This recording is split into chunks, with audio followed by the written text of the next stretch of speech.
Hey, K-drama fans, we are the K3, and this is our weekly watch list where we break down our thoughts on as many currently airing K-dramas as we can get to in a given week. So let's get started.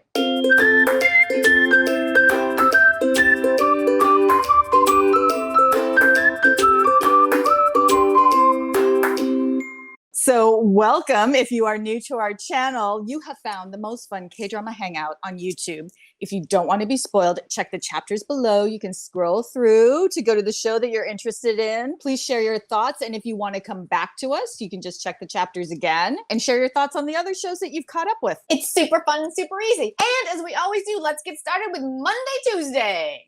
Do you like Brahms, Marisa? Penultimate episodes, heading into a 2-hour finale. I don't know how I feel about this. What were your thoughts on these 2 hours? I need this show to end. I needed to get wrapped up. I'm like done. I'm done. You know, it's a relation. You know, have you ever been in a relationship where you were more sad than you were happy with this person? That was my whole. I mean, that was my whole thing at the end there. I'm like, this breakup is completely valid and warranted. It's not a K-drama misunderstanding. It is not a noble idiocy. It is not all the weird trappings of a K-drama where we're like, they're totally going to figure it out and get back together. There's no reason for these two humans to get back together, and we don't have enough time for them to work through everything. So what is this show? I know. I'm really worried because he's not there for her when she needs him the most. And because he's got too much other stuff. This is like the wrong, maybe that's what it is, because they're right for each other, but it's the wrong time. Timing is everything, Marisa. Yes. Timing is everything in a relationship. I know. Right person, wrong time doesn't work. Wrong person, right time, you end up wasting a decade of your life. It just is what happens. So maybe we need that he goes on tour for a year, makes some money, comes back, and then she's like found herself in her new job, and maybe then that's the right timing. Maybe. But that needs to be episode like 8, not like episode 15 or 16. I don't know. My notes. I'm like, I don't know how they wrap this up to where I'm happy. I mean, I don't know how they wrap this up in 2 hours. I know. That's why I just need it to end.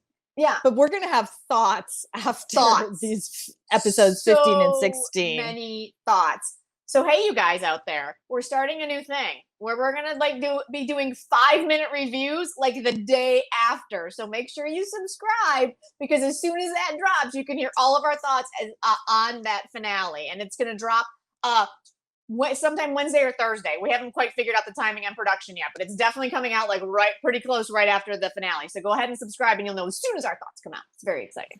Yes. Yes. Because I've got thoughts about Jung Kyung also. Whoa! That ending when she totally went hard, I was rooting for her. It was like that gift that's out there. We were rooting for you. We were all rooting for you. From Tara Banks, that's how I felt when she totally dropped that total mean girl move. I was like, you bitch. You nasty, nasty bitch. I was like, Jung Kyung, come on now. I know. It's like kicking a puppy when she went after Chae Sung-ah that way.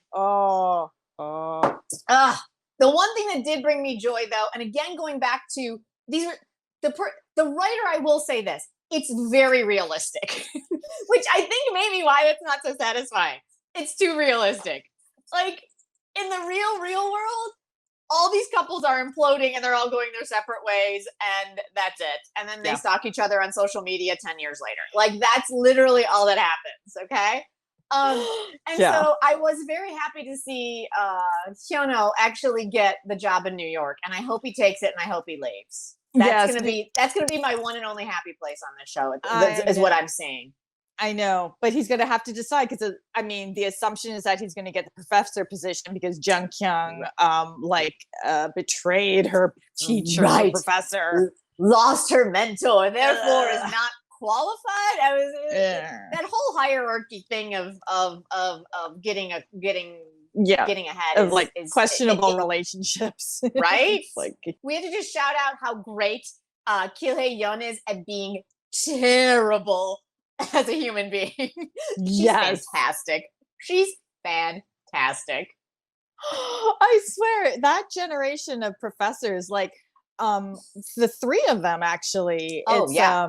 the two violin professors and the piano professor. Right? Oh my God, like they're all using their students. They're Right. all like just wicked Just people. wicked awful, right?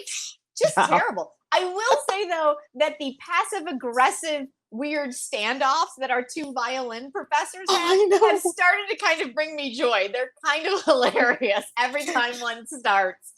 Because you're just like, this I is know. amazing and horrible all at the same time.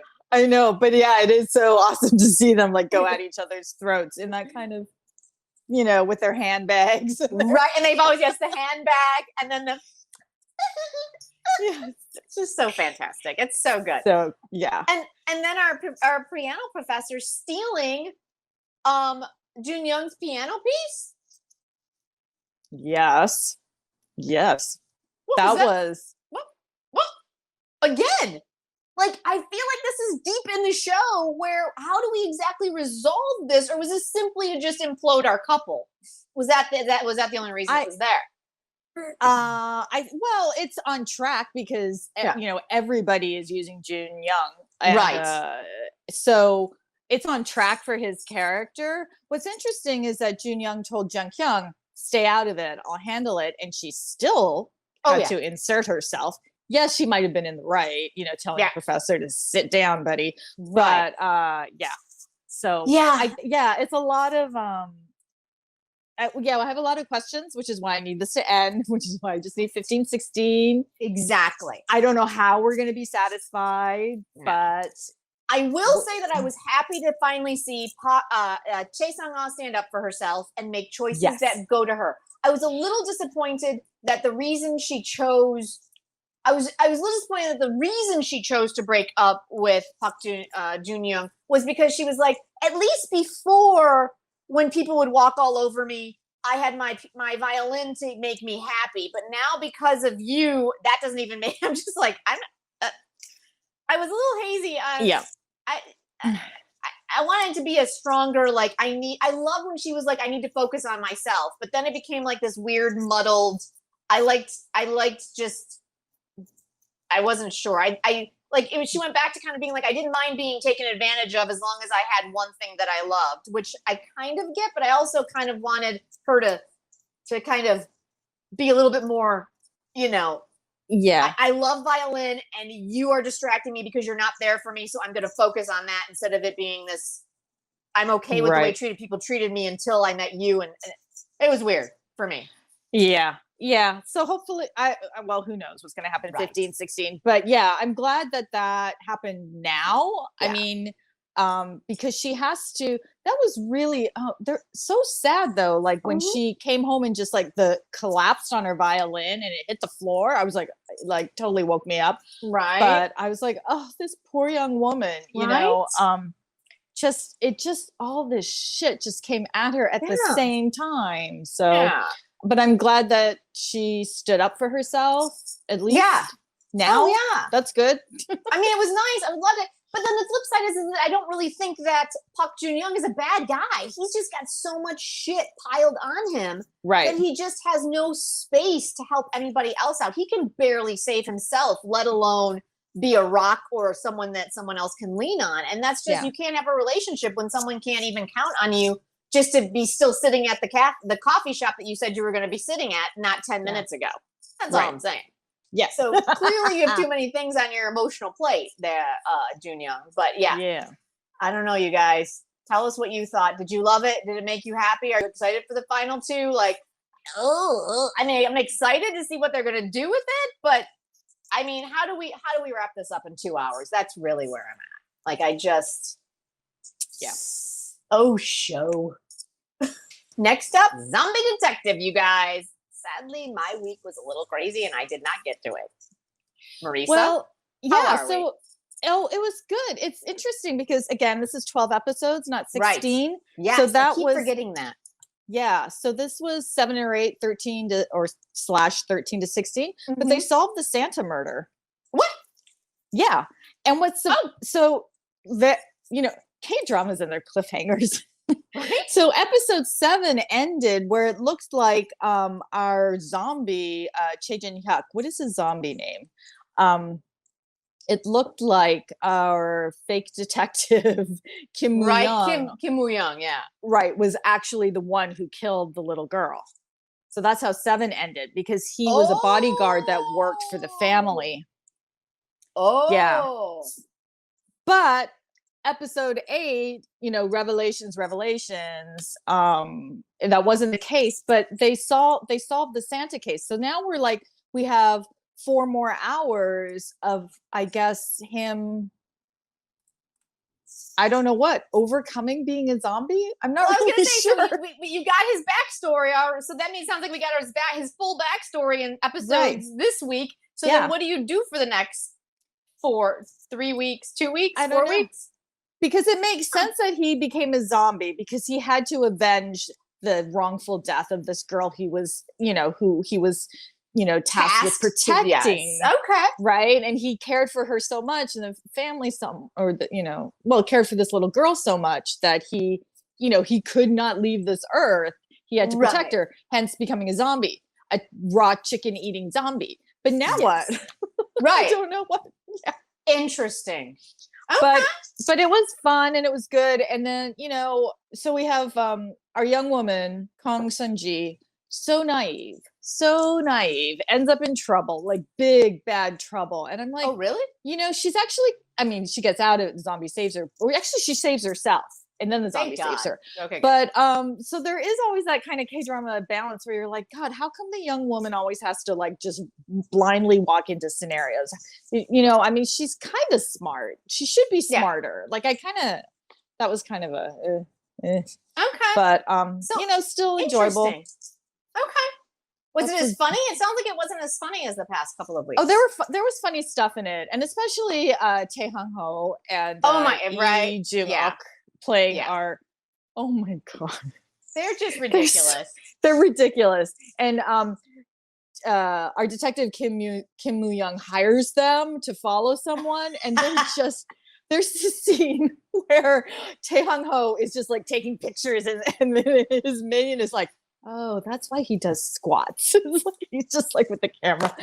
It's silly.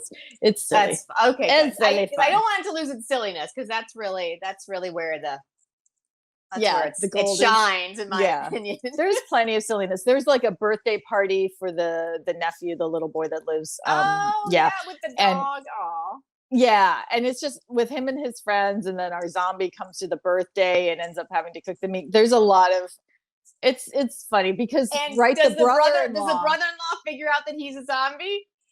No, but our zombie actually watched his zombie film, probably one of 3 people in South Korea who watched the film. So they just bonded over because our zombie is so empathetic to the zombies that were hacked to death, and it's our brother-in-law is you understand. It's just it's still silly and fun. I'll definitely catch up on this one for sure. I love it. Yeah. Okay, good. Maybe that's what they do the next 4 maybe the final 4 weeks will just be not 4 weeks, but the final episodes will just be about these two bonding and making the independent zombie film that takes over Korea. Right, with an actual that's my zombie. dream. Yeah. But I think the makeup is just so good. I love it. Yeah. Cool. My Dangerous Wife, episodes 3 and 4. Ooh. So we get the wife story. Wow, they blew through that fast. Holy cow. I was gonna say, they're blowing through story. Just I know. It's just there's so much story. That was only episode 3 and 4. We got all of it. I feel like this one is 16. We went through this last week where we're is it 12 or 16? How they're gonna make it to 16 episodes? I'm gonna be really impressed, because I don't know how many more twists I can actually take. I know. This is good. This is an insane ride. And oh my goodness, she is the dangerous wife, because she's bonkers. She is. Yeah. So here's my question for you, Marisa. Yeah. Do we think that clearly she trained in MMA, which we got towards the end of episode 4. So there's that big secret. But was she also a super spy? Because her level of deception and you know, what do they call that when you can do like dark, like black ops? Like her ability to break into houses and plant, you know, devices was top notch for just a jilted wife. So I mean, there's got to be more to this story, right? I know, because I was like, wait, she's from a super wealthy family, but she's not working for the foundation or the corporation or whatever her parents did. So what has she been doing with her time? Yeah, she was actually a spy. I don't know. It's it's so crazy. A lot of story that I enjoy, but I also kind of was like, where are we going with this show? Like, what's happening? My only quibble, Marisa, is that the two main lead women, one freaking bonkers and is super dangerous, the title character, my dangerous wife, and the other one is a conniving mistress. So I mean, and then you've got Chae Won-young, who is a shitty husband and cheated on his seems to be doting wife, and yet I feel like we're angling where he's the guy who's being the most. So that would be my only quibble. And I don't know if that's just me on my feminist soapbox that I'm a little kind of tired of that. But the performances are amazing, and I think the story is fantastic, and I'm having a great time watching it. But occasionally, I do find myself going, "Show, come on now." Yeah. So that's the thing. They are the juicy characters, and so it's amazing to see that. And probably super fun to play those characters. Right. You know, you get to be evil and badass and like pivoting and like being smarter than everyone in the room or being the more conniving one. But ultimately, Chae Won-young's character, because they put in some of these goofy pratfall things, like when he was trying to break into the house and all of a sudden he was just like, ooh, can't be seen. It's like he's the likable guy. But then he does something really shitty. Like, you know, he actually did have a mistress and he did try to poison his wife. Yes, so, exactly. You know. These are facts in the show. And so it's like, I mean, I love his chemistry and the bromances he's got going on with his brother-in-law, An-nae-sang. And it's hilarious and it's a lot of fun, but it does not change the fact that, like you said, he did have a long-term mistress and he tried to poison his wife. His plan was to poison his wife. Like, that was the plan. Yeah. So he's crazy too. Yeah. So where are we gonna go? I don't know. I still love this show, and it's like wackadoo. So wackadoo, and just the onslaught of like shifting and who knew what and who discovers what and who admits to what and says, yes, I'm the one who did that. Oh, that was so fun. Like that end scene where she was like, hello, like, of course, like, you don't know me at all. Like, here are my scenes. I was just like, that was such a great scene. And then them fighting over the wine bottle. And she's like, do you think I'm dumb enough to actually have it here, dumbass? Like, oh, it was beautiful. I mean, it was great. It was a great scene and I loved it. But again, that fight scene between the two of them. Oh my God. And then when she was just kind of like with that really one thing of blood, like coming down her face. I love her. She's insane, but I love her, right? Question for you, Marisa. Yes. So it's going to be a bumpy ride. Yes. Totally bumpy ride. What do you think the story is with the neighbors? Oh, I'm so glad you brought that up. Because, I mean, he was too clingy with her. And then she admitted to the cop, she's like, well, yeah, clearly there's an age difference. And then he comes home late and drunk. So what's going to happen? I don't know. But also, what did she see? I don't know. Because she can clearly see right into their house. Clearly. So I'm intrigued by them. Like, what's their story? Like, don't know. Yeah. And they keep kind of focusing on them. So I feel like they're going to be key, but are they? Like, yeah, they kind of intrigue me. Those have been in my notes a lot. Like, what is up with these neighbors? Like, what is happening here? Yeah. So I'm looking forward to getting more of their story. And then also An-nae-sang playing our brother-in-law, who I was like, wow, he's really smart. And probably for all his mad gestures, he's the one who has a really good head on his shoulders. And then, big reveal, he's a legendary detective who's no Of longer course, on the of course. force. Because he took bribes. Like, it's amazing. Like, I love how all of these people, as usual in a K-drama, everyone's connected. Everyone is connected. Speaking of being connected, again, our detectives this week, our detective Seoji Tae, who is our police detective played by Lee Jun-hyuk, who is amazing, right? Again, super smart this week. Him and his partner, Hyunwoo, really smart again this week. So well done, show. I really enjoyed that. But his wife, who is played by Jung Soo Young, and her being like stuck at home with the two kids and just being like, I wish I could be kidnapped, was hilarious. Yes. And but the fact that she actually knows something, Marisa. That's right. She was in that baseball stadium. She was in that baseball. So again, that connection, I mean, when it's done well, I mean, when that kind of stuff is done well, it's just so much fun to watch. So this show is bonkers, but in a really fun way, for sure. Mm-hmm.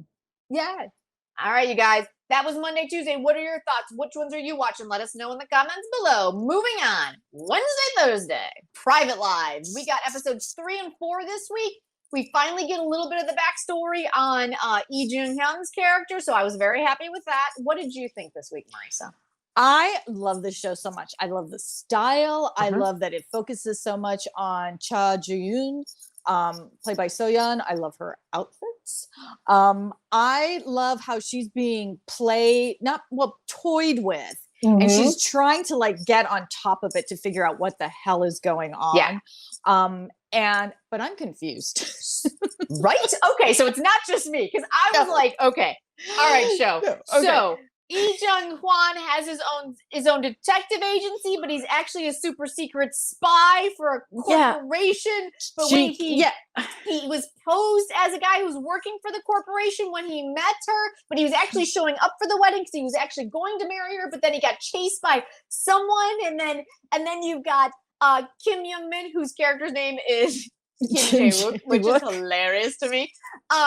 So he was part of the super secret corporate, but he also, I was like all levels of like, what is happening in this show?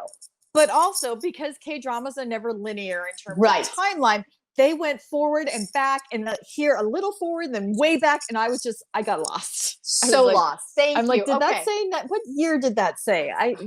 So I had to rewind a few times and be like, wait, what? This was a year ago. This was a month ago. This was today. We're back at when she got, because his hair wasn't different enough. I couldn't tell. When she got the call that he was dead, I was like, I thought it was past, and it was a con, and it was a different. I was so confused. I was like, what is happening right now?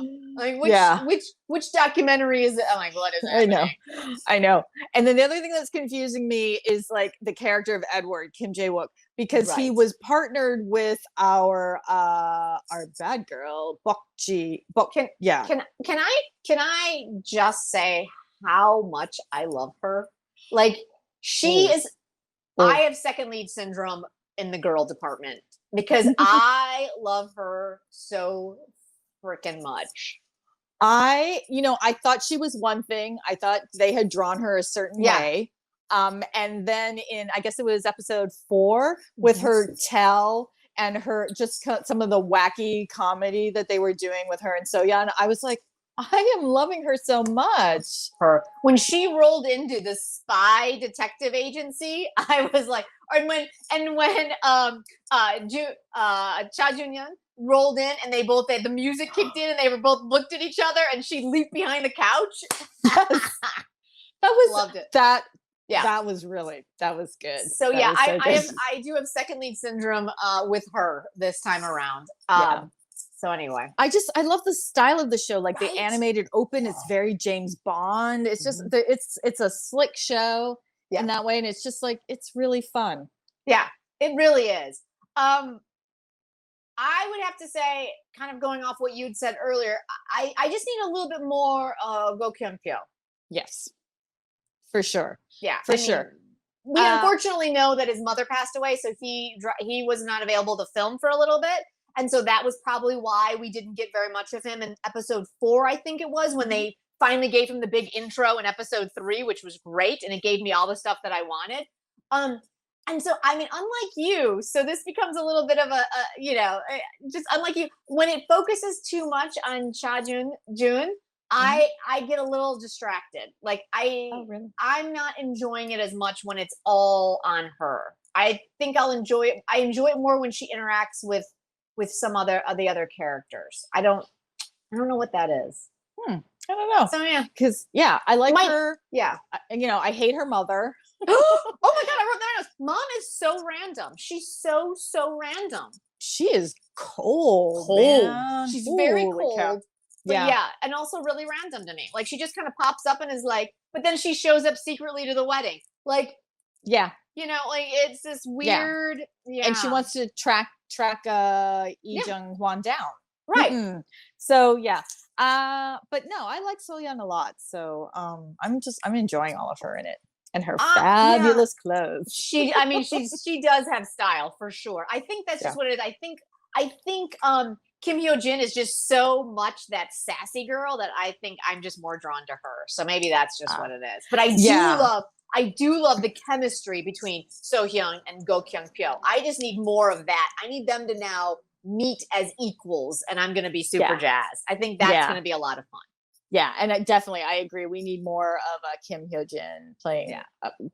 I'm not sure what she's got a couple names in the show. Right, exactly. I don't know which one we're going with. I don't know either. Yeah, she's got everybody's got a different name for her. I'm looking forward to more of her. And I also could use a little bit more Tae Won-suk because he is just. I love him. And I feel like he's he's listed as a main role, and I feel like he's been relegated to like some support and just kind of the exposition fairy these last couple of episodes. Yeah, he was around a lot in episodes 1 and 2 and hardly there for 3 and 4. So yeah, he needs to come back too. So yeah, so I'm kind of hoping, I could be wrong, but I'm kind of hoping that we kind of get the group of 5 to become their own unit to take down like the big bad that we haven't really been introduced to yet. That's my that is my wish. That is my wish for this show. All right, but one that I think we all agree on: Tale of the Nine-Tailed episodes 3 and 4. This show is so good, Marisa. It's so freaking good. Like I don't know what else to say. Done. Like it's just, in my opinion, it is a perfect fantasy drama because it's not too absurd. Now again, I apologize to goblin lovers out there. I'm one of like 10 that probably did not love it like everyone else. But Goblin, I felt like went to the extremes that I had a hard time with. Like Gong Yu would be like super wacky and weird, where I was like, that just came out of nowhere. Like, what's happening? And then the emotion would do the same thing, like just be super over the top. And so they just kept swinging wildly from one end to the next. Where I find Tale of the Nine-Tailed, it is a fantasy show, but Lee DongWook is playing it so realistic that I'm loving it. Like everything. I just love the fact that he walks around as this ancient GUMIHO, and he's just like, I'm not trying to blend. I'm fucking GUMIHO. Whatever, man. It's done. I love it. But I also love that, like he and Jo Boa playing Namjia, like they complement each other so well. It's like you know they belong together. They're in the same age bracket. Yes, which is delightful. And they're both, I mean, he has a petty side, but he's an adult and she's a competent adult. Yeah. How awesome is that? Oh, unbelievably awesome. Like it's just so well executed. Again, I know I say this all the time, but it's not like we've never seen this story before. It's not like it's new cutting edge. It's like, again, going back to Flower of Evil. It's not stuff we've never seen before, but the execution is so freaking good that you're just like, go show. I love it. It's just so good. It's just so good. It is, because it's this amazing mix of like fantasy and special effects and mystery and folktale, but also like real relationships, tension with your brother. Right, exactly. Forcing the vet to lose his powers because he's ripped his necklace. I love that he lost his powers to KThree, but he's also like oddly attracted to her. Oh yes, yeah. Love it. Oh That my God. relationship is going to be fun to watch because I feel like I think that's where our second couple is coming in. Oh yeah. Right? You're right. You're right. Yeah. They're fun together. They're fun together. I This show. don't, it's just so good. Like, I don't even know. It was fantastic watching, Lee Dong-wook calling down like all of the elemental powers he had to save Namjia. And it was just like, I loved it. I freaking loved it. I loved his, faux Jesus moment in his, I don't even know what was happening in the bowels of hell with, he's so thin though. So freaking thin. Like, I want to feed him a sandwich. Yeah. Yeah. Yeah. But I'm not going to lie. Him chained up was kind of hot. It was like fan service to the Right? 100th degree. It really Good was. Lord. And so, but I mean, it was enjoyable, I don't know. Like, I loved it. Yeah, practically perfect. It's just, Yeah. it's got all of those over the top elements, but it's not, it doesn't live in that place all the time. Right. Like, there's just things you can relate to, people you can relate to, relationships you can relate to. Yeah. Scary stuff, sexy stuff. It's got it all. And I love the fact that there isn't this, I love the fact that Eon doesn't have this overreach or overwhelming like despair or guilt or that thing that I feel like we find a lot in these fantasy ones where there's always some sort of tragic backstory that makes him not want to live his life or something like. And I love the fact that he's just like, no, I'm waiting for her to show up, and then of course we realize that it is her.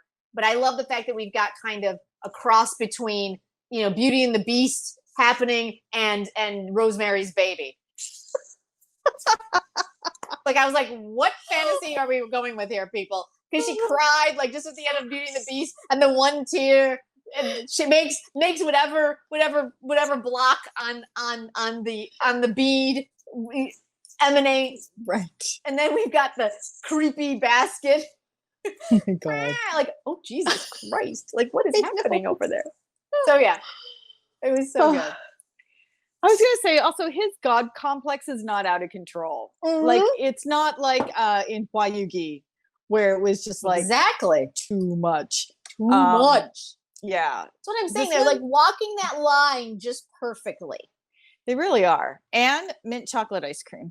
What I loved about the mint chocolate chip thing is I guess there were 3 different translations when Irang said to, when they're eating their ice cream together, and he was disparaging the mint chocolate group, which there's a large group of us that love mint chocolate. But I guess there were 3 different translations. The one that we got on Viki was, it's like eating chocolate and red beans together, which is, it's cute. I guess there was also like, gosh, it tastes like chocolate and toothpaste. Again, kind of funny. But my favorite one was, ugh, this tastes like eating chocolate and a pain relief patch together. So I was like, that one is the funniest. I don't know which one is the most accurate, but wherever that one came from, I was like, now that's the best of the 3. Well done, That's show. funny. Yes. Yeah. I love mint chocolate. Hashtag team mint chocolate. Delicious. Yeah. Yeah. Right? Oh gosh. Oh, it's just so good. Such a great show. And you guys, as you saw we did a standalone episode for 1 and 2. Coming up this week, we're actually going to do a 5-minute review right as soon as it's over. It's going to come out within a day or 2. So if you want to see what our thoughts are, like right after these episodes air, like within a day or so, go ahead and subscribe to this channel. And as soon as it lands, you'll be the first to be notified. It's going to be awesome. We're going to start doing 5-minute reviews on some of these bigger shows. So just our first instant thoughts. It's very exciting. Friday, Saturday, Sunday, More Than Friends. Do I need to catch up on this one, Marisa? I'm not as far behind as I thought I was. Yeah, because the subs on Viki are a little slow. So I'm Right. actually, we're talking about 3 and 4, which aired last weekend, but I'm, on balance with everything else that I'm watching, especially with like something like Tale of Ninetail, which is like so fantasy and like, this show is just, it's so different that it just kind of fits within my K-drama viewing right now. Nice. And okay. it's tropey as all get out, but I'm really enjoying it. I love the banter Mhm. between Shin Ye-eun, who plays Kyung Woo-yeon. I love her so much. She's so just trying to find herself. You know, she's a smart young woman. And I love her banter with Ong Sung-woo, who plays Isu. And they're just they're just regular people. Like nice. she's an artist, but she's got all this pressure from her mother, and she lives in a culture where having a stable corporate job is what's valued. But she's an artist, and I have to say, Jen, between the calligraphy and then she had she was creating these candles and she was burning the paper onto the candles, and then she was burning her calligraphy into like a leather passport holder. It was like beautiful. Beautiful. Can we just have a quick second and just applaud K-dramas for showing us some of the coolest occupations there are out there? I mean, you got a calligrapher. I mean, how often do you see a calligrapher as like a main character in an American show, right? And then like I keep bringing up more than Flowers of Evil, but like he was like a metalsmith, like that was like I love the just randomness of the occupations that are so amazing that we get to experience in K-dramas. Yeah, and so she's like bantering with her teenage crush. On Ong Sung-woo playing Isu, who, he's also an artist. He's a photographer. But again, regular guy who's got commitment issues because of all of the just, a very typical real situation. His parents had a terrible marriage. Sure. And then got divorced and then became friends. And it just did a number on him. He just doesn't know how to have a good relationship with a woman. Mm-hmm. And then her friends are fantastic. I wish we saw more of them because the three of them together are great. And then her friend, played by An Yoon-jin, who plays Kim Young-hee, has kind of a Kim Ji-young born 1982 storyline going on. I mean, her boyfriend is great, but she's treated a certain way by his family. And it's just, again, always great to see these feminist issues being taken up in an everyday K-drama because, it's how you discuss things. It's how you change the world. Exactly. And we've hardly seen any of the third friend who plays a prosecutor. And she's like, my mom told me if I went to law school, I'd meet Hyunbin. And I can't remember who else she referenced, but it was funny. So everyone's pretty much just like a regular person, except we do have Kim Dong-jun playing Oh-jin Soo, who's like 28 or something and runs one of the top 10 publishing houses in Korea. It's a fancy car. By the way, I think I need one of those Galaxy phones because they're popping up in every K-drama and it's making a lot of appearances in this. Right? Is that the flip one? Phone? I love that flip phone so much. Like, well done, PPL. Well done. Because I mean, we are all like diehard iPhone people over here. But man, that flip phone, I'm like, could I make the switch? Is that No, I'm totally coveting it. Yeah. In that hot pink, it's pretty fancy. Right? So yeah. I love it. So again, I mean, this is only episodes 3 and 4. We also have Pio, from our he was in Hotel Del Luna. He was our bellman. Oh, I loved him so much. Yeah, so he's playing a chef in this one with his own cute, adorable restaurant. If that place is real, that's going on our visit list when we get over to Seoul. Yeah. Yes, we're eventually. This list is going to be so long, Marie. So we're going to have to like live there for like 6 months at a time. By the time we actually go, we're going to be like, show is now shooting in Korea, folks. Yeah, it's like we got through 3 places today. Exactly. Here are the other 7,000. We'll be here for a while. Yes, it's going to be amazing. I love it. I know. Next up, Lie After Lie. Marisa, we are headed into the penultimate episode. Are we teed up for a good ending? What's happening? So much happened. I couldn't even tell you. It would take like the full 2 hours that I actually watched in order to tell you what happened because I love there was so much and kidnapping and this and promises and kidnapping. More lies Oh and more lies. Or not Jesus. Fake kidnapping. But it's just yes, because this is how they teed it up. The end of episode 12. Our couple is now getting married. And the daughter stands up and says, are you a murderer?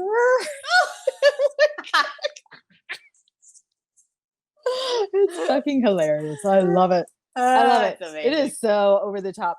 And just, so thank you, Daniel27. He commented on YouTube that the evil CEO is actually played by Yi Ilhwa, who I made that sound French. Yi Ilhwa, who was the mom in the Reply series. And she was like the most wonderful, funny, supportive mom in the series. And she is just like evil to the core on this. It's just like, it goes back to that whole, especially these character actors. We love seeing them in different dramas. Like, I did not recognize her at all. So thank you, Daniel27. Yeah. Oh my God, I love it. I love it when that kind of, you're like, wait, what? Oh my God, that's fantastic. Yeah. Oh, good. So this show, it's as ridiculous as ever. Everyone's lying to each other. But lies are being revealed. Now everyone knows, not everyone. People, I think we're moving from the core circle, like our journalists, our young, the mother, Iuri playing Yunsu, and they now know everything about each other, and they know that they all know. So now we're moving into the second circle around them, like his parents and his sister and the ex-wife and the golf, that circle is now being lied to sometimes, and it's just heading into the penultimate week. Do we already find out that she did not kill the husband, or is that still yet to be revealed? Yeah, they're pretty sure she didn't do it, but they haven't figured out who yet, or why, or how. But our journalist, he totally believes her, and I actually can't quite remember. I'm pretty sure they all know she didn't do it, but they haven't figured out who yet. Gotcha. Okay. I think that's where we're at. Okay. The only thing that's kind of bugging me about this show is our journalist's dad he's getting a little heavy-handed with the whispering. Like the way he speaks, it's always very like this. And I believe you, and I understand. Like it's just that tone, and it's getting a little I don't know. I think there's some viewers who are like episode 1, they're like, no, can't deal with that. But and we're out. But now, oh yeah, that's hilarious. That's a tiny quibble. Okay, cool. So all right, so heading into the penultimate, it sounds like it's pretty teed up to at least be on track to be a decent ending, right? Okay, good. Or tragic, who knows? I don't know, but it will all make sense. Right. Okay, good. Yeah. Fantastic. And finally, Missing the Other Side brings it home. Oh, I feel like it just missed the mark. For me. Yeah, all the stories wrapped up. Yeah. But, and this is what drives me nuts about K-dramas sometimes, they get caught up in the procedurals. We spend far too much time on the bad guy and him in the interrogation room and him in the hospital room.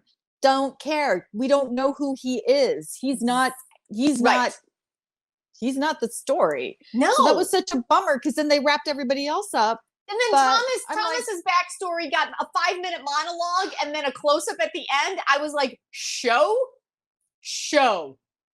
How dare you give full episodes to almost every other character, and then Thomas gets simply a 5-minute monologue and discovery randomly. I know. Mad. I know. And the daughter that we didn't get to see her village, that would have been beautiful to play that out and to know that she had been loved and was cared for all 15 years. Right. That's what's important. I don't care about the conglomerate. That was just the side story. Right. But I was right. Juno was the grandson. The grandson. Heir. Yeah. Yes. Mm-hmm. Yeah. That was the thing. What was that random? Actually, Caitlin was saying that she felt like the little girl there at the end who was like, I just saw the little girls. I forget Hyunji's dad. Hyunji's dad. I was like, what? Wait, what? What's happening? Yeah. Caitlin felt that was like a big, season 2 is coming.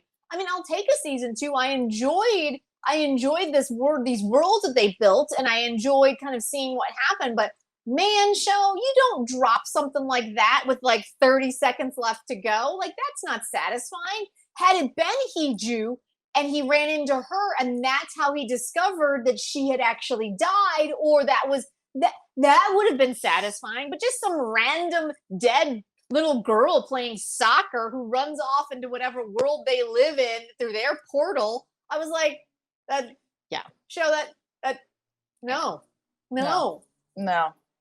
So it's like, it was, every story got wrapped up, but it wasn't nearly as satisfying as it could have been. But at the same time, there were a lot of tears. So many tears.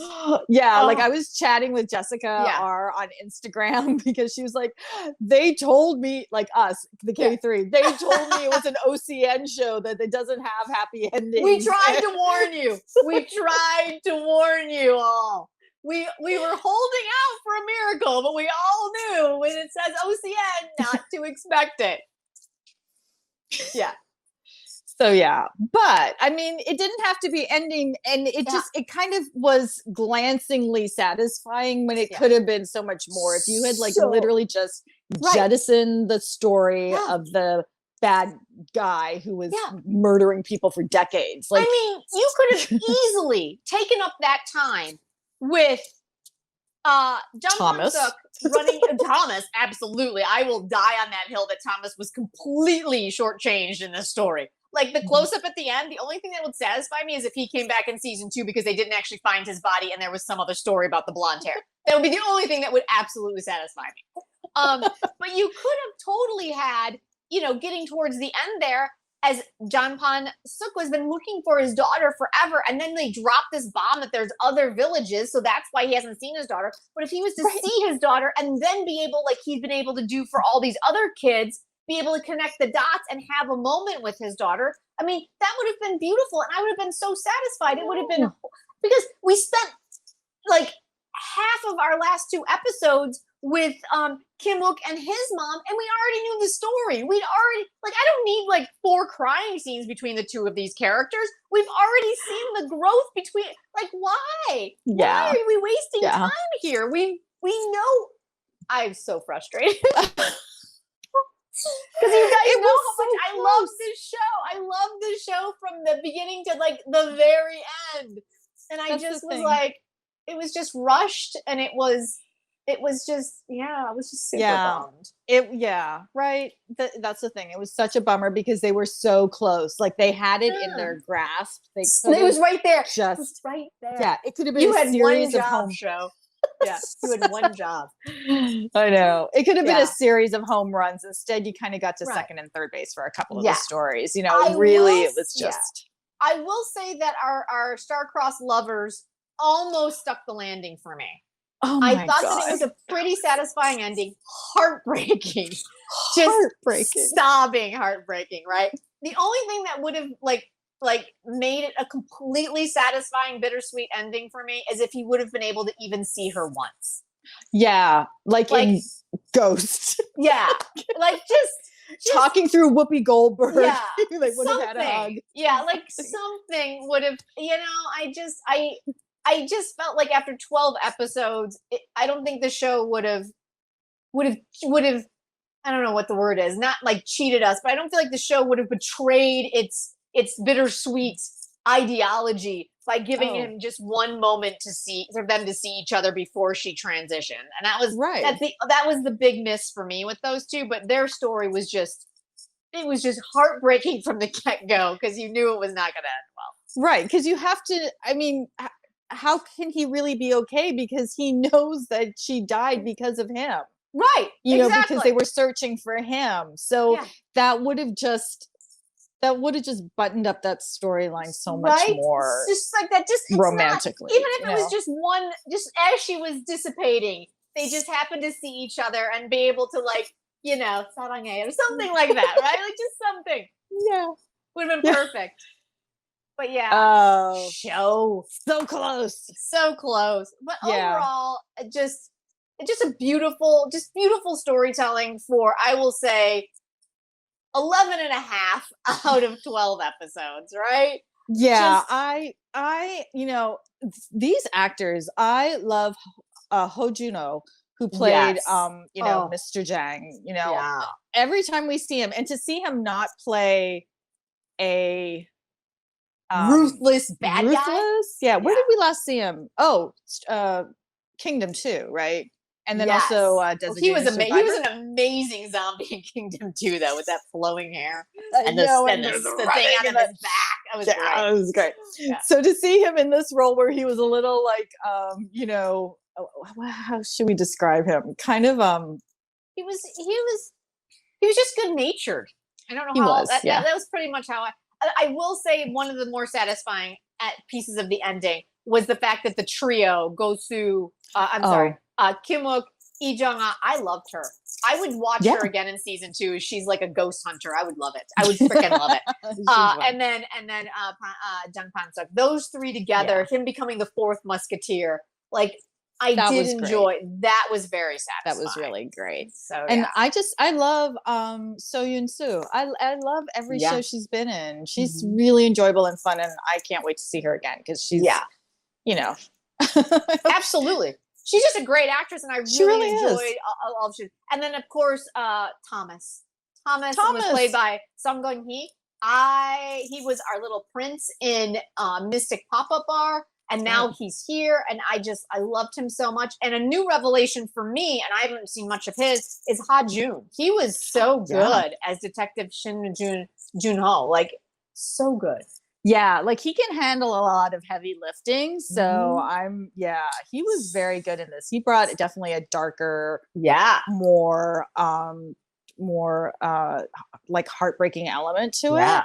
Absolutely. And then Gosu, like to see him have fun with the role, I loved seeing him every week because after oh my god, the last show, Money Game. Money Game. I don't even think I made it like 6 episodes. I was like, I really enjoyed that. Yeah, I know you did. You know, but he was so serious in that. So to see him having more fun in this and just getting to be like physical and playful, and it was just it was really good. It was an amazing cast. It was an amazing lead cast. It was the story from beginning to almost end was super satisfying. So, you know, if you are looking for something that is maybe it's a very, I want to say typical K-drama because the ending is not like a happy ending. It's it's old school bittersweet K-drama.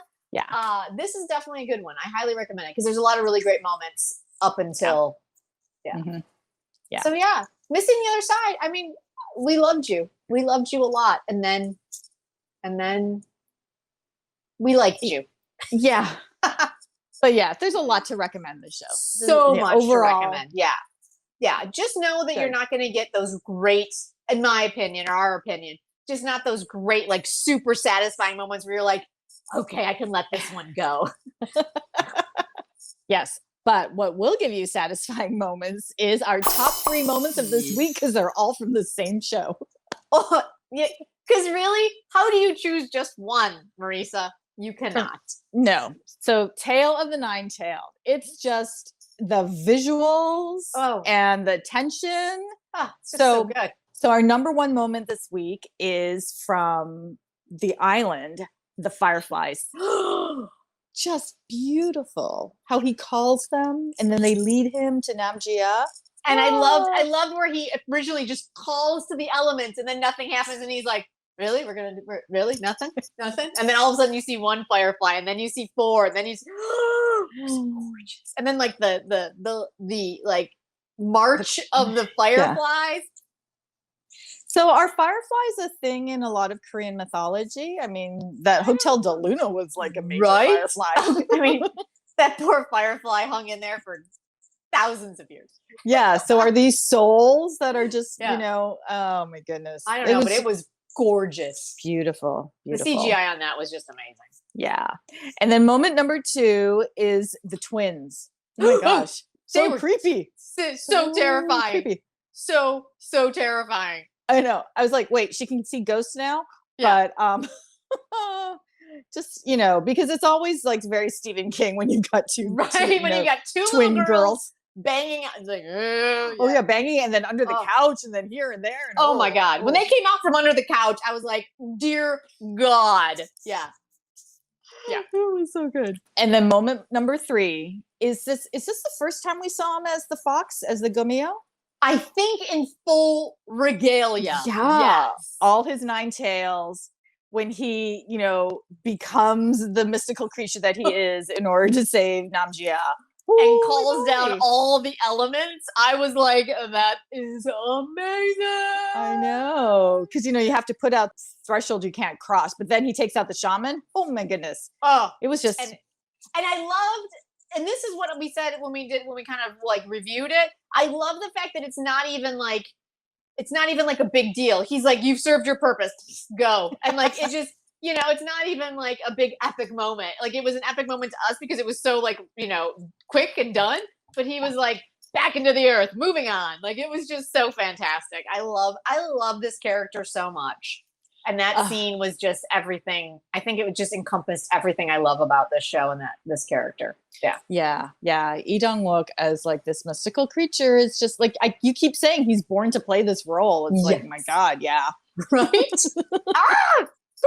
Such a good week of K-dramas. So, all right, you guys, there it is. That is our week. And as you know, our show has kind of shifted a little bit because of when we shoot. So the Saturday, Sunday premieres that happen, Search and Startup. We'll give a quick review on next week. But as we've been saying, as we go throughout, we are going to do a 5-minute review on Startup. So keep an eye out for that Monday or Tuesday. Again, subscribe if you want to be notified right away. And we are the KThree. I'm Jen. I'm Marisa, and you help us get to 5,000 subscribers. It'll mean so much to us. It means we can bring you more content, more K-drama thoughts, and we want to hear your K-drama thoughts. Be sure to comment below. And if you are a big fan of Halloween and you're looking for a super fun Halloween K-drama to binge watch while you got some time, go ahead and we did our 6 favorite scary ones right here. Go ahead and take a look at those, and we will see you next time. Bye.